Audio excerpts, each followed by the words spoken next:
Hi everyone, welcome to ML chemistry classes. और आज के वीडियो लेक्चर में हम लोग डिस्कस करने वाले हैं एक इम्पॉर्टेंट टॉपिक जिसका नाम है वॉल्यूम स्ट्रेंथ ऑफ H2O2 और volume strength of hydrogen peroxide. देखिए, ये क्लास 11th के मूल concept as well as redox का पोर्शन है, बट ये क्लास 11th की बुक के अंदर आपको नहीं मिलने वाला, तो मोस्टली ये कॉम्पिटिशन पर्पज़ से एक इम्पॉर्टेंट टॉपिक है। सबसे पहले हम लोग इसका मतलब समझते हैं कि वॉल्यूम स्ट्रेंथ का मीनिंग क्या होता है।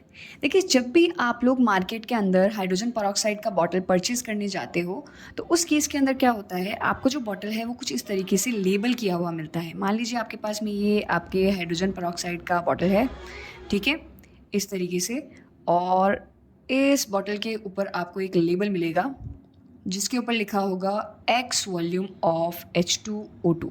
तो बेसिकली इस एक्स का मीनिंग क्या है?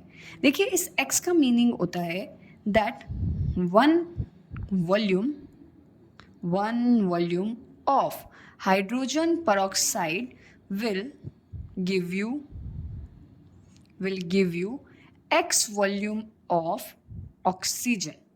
विच मीन्स, अगर मान लीजिए मैं इस हाइड्रोजन पेरोक्साइड के सैंपल का एक पार्ट उठाती हूँ, it may be 1 ml, it may be 1 litre, तो वो मुझे क्या पार्ट देगा? वो मुझे x पार्ट ऑफ ऑक्सीजन देगा। अगर मैं 1 ml उठा रही हूँ तो मुझे ये x ml ऑक्सीजन देगा।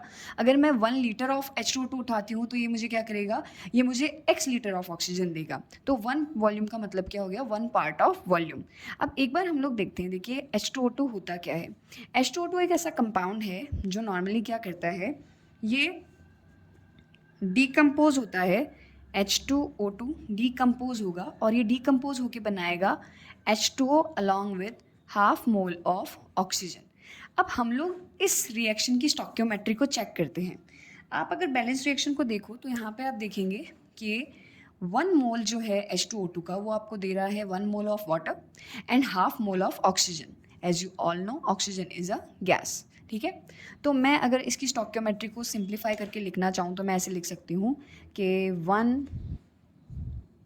One mole of hydrogen peroxide which is H2O2 is giving half mole of oxygen, right. हम लोग ये बोल सकते हैं ये मुझे कितना दे रहा है? Half mole of oxygen. या मैं इसको स्विच करके लिखूँ, देखिए इसी को उल्टा करके भी लिखा जा सकता है। हम बोल सकते हैं कि half mole of oxygen is giving by what amount of H2O2? 1 mole of H2O2। यानी कि अगर हमको हाफ मोल ऑक्सीजन चाहिए तो इसके लिए कितने मोल ऑफ H2O2 को डिकम्पोज होना पड़ेगा? 1 मोल ऑफ H2O2 को डिकम्पोज होना पड़ेगा। ठीक है, आप लोग जानते हैं कि एसटीपी के ऊपर किसी भी गैस का जो वॉल्यूम होता है वो होता है 22.4 लीटर्स। तो अगर 1 मोल का वॉल्यूम 22.4 लीटर्स है तो हाफ मोल का वॉल्यूम कितना होगा? 11.2 लीटर्स।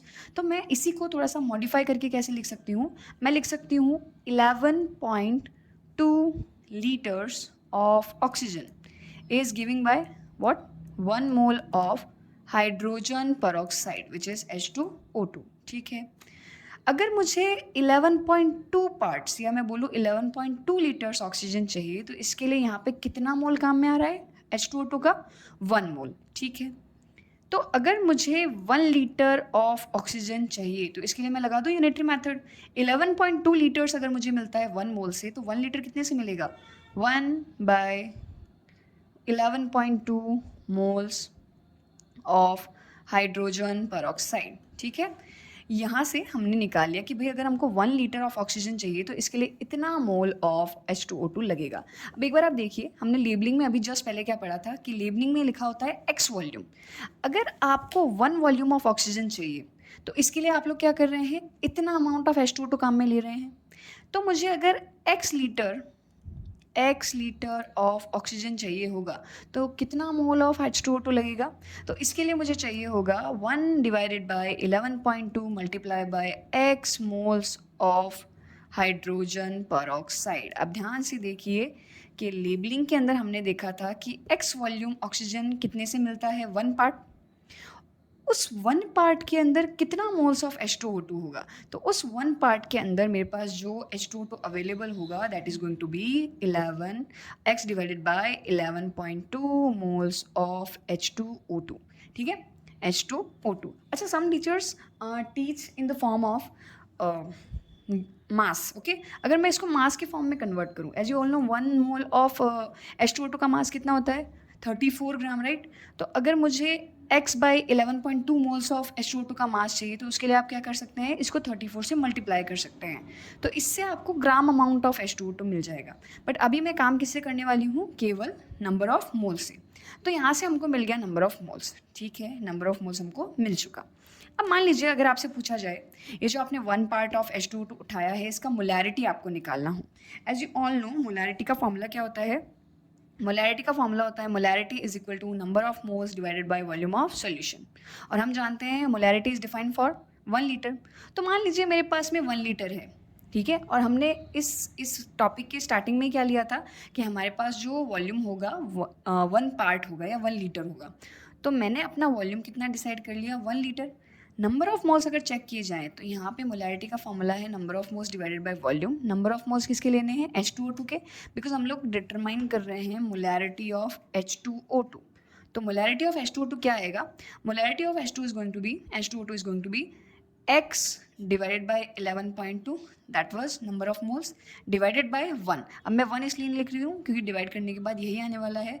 तो ये x डिवाइडेड बाय 11.2 आपके पास में क्या आया है? ये आया है मोलैरिटी ऑफ दैट पार्ट जो आपने उठाया है, जो आपको x पार्ट ऑफ H2O2 देने वाला है। तो फर्स्ट फॉर्मूला हम लोगों ने डिराइव किया मोलैरिटी ऑफ H2O2 सॉल्यूशन। क्योंकि इस वाले पोर्शन के अंदर से आपसे क्वेश्चंस कैसे पूछे जाएंगे? आपको x का वैल्यू दे के आपसे मोलैरिटी पूछी जा सकती है, आपसे नॉर्मेलिटी पूछी जा सकती है, आपसे स्ट्रेंथ पूछा जा सकता है। होप मोलैरिटी वाला पोर्शन आपको क्लियर हुआ होगा। तो हम लोगों ने यहाँ से क्या किया? हम लोगों ने यहाँ से मोलैरिटी डिटरमाइन कर ली कि मोलैरिटी का फॉर्मूला होगा x डिवाइडेड बाय 11.2। अगर यहाँ से हम लोगों को नॉर्मेलिटी डिफाइन करने को बोली जाए, तो आप लोग जानते हैं मोलैरिटी और नॉर्मेलिटी में रिलेशन क्या होता है? मोलैरिटी और नॉर्मेलिटी में रिलेशन है normality is equal to molarity multiply by x factor और you can say valency factor, ठीक है। नॉर्मेलिटी इज इक्वल टू क्या होगा? मोलैरिटी इंटू एक्स फैक्टर, ठीक है। अब एक काम करते हैं, हम लोग चेक करते हैं कि एक्स फैक्टर कितना था। आप लोगों ने जब ये इक्वेशन लिखना स्टार्ट किया था तो आप लोगों ने देखा होगा हमारे पास इक्वेशन था H2O2 डिकम्पोज होकर क्या बना रहा था? H2O प्लस साथ में क्या बन रहा था इसके अंदर? Half moles of O2, right? ये चीज़ बन रही थी हमारे पास में, ठीक है। अब आप यहाँ पर चेक करें तो यहाँ पे ऑक्सीजन का तो वैलेंसी फैक्टर होगा, वो होगा 2, बिकॉज इसने 2 इलेक्ट्रॉन्स गेन किए हैं। ऑक्सीजन ने 2 इलेक्ट्रॉन्स को क्या किया है? गेन किया है इस रिएक्शन के अंदर, ठीक है। तो यहाँ पे जो हमारा एक्स फैक्टर हो गया that is going to be 2। तो अगर मैं नॉर्मेलिटी निकालना चाहूँ, मोलैरिटी का फॉर्मूला हम लोगों ने अभी यहाँ पे निकाला था जो कि था x divided by 11.2 multiply by क्या होगा? 2। तो ये इससे कैंसिल आउट हुआ, यहाँ मिलेगा आपको 5.6। So your normality is going to be x divided by 5.6 normal, ठीक है। तो ये फॉर्मूला हमने सेकंड फॉर्मूला डिराइव कर लिया फॉर नॉर्मेलिटी, ठीक है। नॉर्मेलिटी, अच्छा, मोलैरिटी का फॉर्मूला आ चुका, नॉर्मेलिटी का फॉर्मूला आ चुका। हम लोग डिटरमाइन करना क्या चाहते हैं? स्ट्रेंथ। तो सबसे पहले आप लोग को जानना ज़रूरी है स्ट्रेंथ चीज़ क्या होती है, ठीक है। स्ट्रेंथ, देखिए, कंसंट्रेशन को एक्सप्रेस करने के डिफरेंट टर्म्स हैं। तो 1 लीटर सॉल्यूशन के अंदर किसी सॉल्यूट का कितना अमाउंट ग्राम में डिजोल्व है उसी को आप क्या बोलते हो? स्ट्रेंथ। अगेन एक बार मैं अगर इसकी डेफिनेशन लिखूँ तो क्या बनेगी? The mass of solute present in 1 liter of solution and the mass must be in gram. The mass of solute in gram, ध्यान रखें, in gram present in 1 liter of solution is known as strength of that solution. strength आप XYZ कौन सी भी solution की अगर निकाल रहे हो तो वो ऑलवेज किस में आएगी? ग्राम पर लीटर में। तो स्ट्रेंथ का फॉर्मूला क्या होगा? देखिए, स्ट्रेंथ का फॉर्मूला होगा, मैं स्ट्रेंथ को शॉर्टली लिख रही हूँ, strength is equal to weight of solute divided by volume of solution. So the unit is going to be gram per litre, okay. ये हो गई आपकी यूनिट। चलिए आगे बढ़ते हैं स्ट्रेंथ निकालने के लिए। आप लोग जानते हैं मोलैरिटी का फॉर्मूला क्या था? Normal formula, molarity is equal to क्या होता है? Number of moles divided by volume of solution. अगर मैं नंबर ऑफ मोल्स को थोड़ा सा और मॉडिफाई करके लिखूँ तो given mass upon molar mass multiply क्या होगा? Volume of solution. अब आप यहाँ पे देखिए, ये क्या है? मास। ये क्या है? Volume. Mass divided by volume क्या चीज़ थी? ये थी स्ट्रेंथ। तो ये वाला जो टर्म है ये हो गया स्ट्रेंथ। तो यहाँ से क्या बचा? मोलार मास, और ये क्या बचा? मोलैरिटी। तो मैं यहाँ पे लिख सकती हूँ स्ट्रेंथ। ध्यान दीजिएगा, मैंने लिखा है स्ट्रेंथ। ये वेट बाय वॉल्यूम। तो strength is equal to molarity multiply by molar mass, molarity multiply by molar mass. Okay, और अभी अभी हम लोगों ने मोलैरिटी जस्ट कैलकुलेट किया था, वो कितनी आई थी, x डिवाइडेड बाय 11.2, और मोलार मास ऑफ H2O2 होगा कितना, 34। तो ये नेक्स्ट फॉर्मूला आ गया हमारा, volume strength of what, H2O2। देखिए हम लोगों ने फॉर्मूला कैलकुलेट किया, सबसे पहले कौन सा फॉर्मूला कैलकुलेट किया, तो मोलैरिटी का x डिवाइडेड बाई 11.2, ठीक है। उसके बाद में हम लोगों ने फॉर्मूला कैलकुलेट किया नॉर्मेलिटी का, x डिवाइडेड बाई 5.6, और लास्ट में कौन सा किया हम लोगों ने, स्ट्रेंथ का। कभी कभार आप लोगों से क्वेश्चन में परसेंटेज स्ट्रेंथ पूछी जाती है। एक चीज़ देखें, ये जो स्ट्रेंथ निकाली है ये मैंने पर लीटर के लिए निकाली है, तो ध्यान दीजिएगा। देखो 1 लीटर सॉल्यूशन का स्ट्रेंथ कितना होगा, 1 लीटर सॉल्यूशन का स्ट्रेंथ कितना होगा, 34x डिवाइडेड बाई 11.2। अच्छा ध्यान दें, अगर और इसको सिंप्लीफाई करके लिखे तो हम लिख सकते हैं 17x डिवाइडेड बाई 5.6, ठीक है। 1 लीटर के लिए ये है, तो मैं ऐसे बोल सकती हूँ 1 लीटर का मीनिंग क्या होता है, 1000 ml। 1000 ml के लिए भी स्ट्रेंथ कितनी होगी, इतनी, ठीक है। 1000 के लिए इतनी है तो 1 के लिए कितनी होगी, डिवाइड कर दीजिए। तो 1000 के लिए मैं अगर 1 ml के लिए स्ट्रेंथ निकालूँ तो हो जाएगी 17x डिवाइडेड बाई 5.6, ठीक है, डिवाइडेड बाय 1000। अब आप जानते हो परसेंट, परसेंट का मतलब क्या होता है, 100 में कितना। तो अगर आप इसको आगे सॉल्व करो कि मुझे अगर स्ट्रेंथ का परसेंटेज निकालना है तो वो 100 ml में होगा डेफिनेटली। तो ये 1 ml के लिए, तो 100 ml के लिए क्या करूँ, मल्टीप्लाई कर दूँ। तो यहाँ से मुझे मिलेगा 17x divided by 5.6 into 1000 into यहाँ पे आ जाएगा क्या, 100, सॉरी 100, 2 0 से 2 0 हो गए कैंसिल।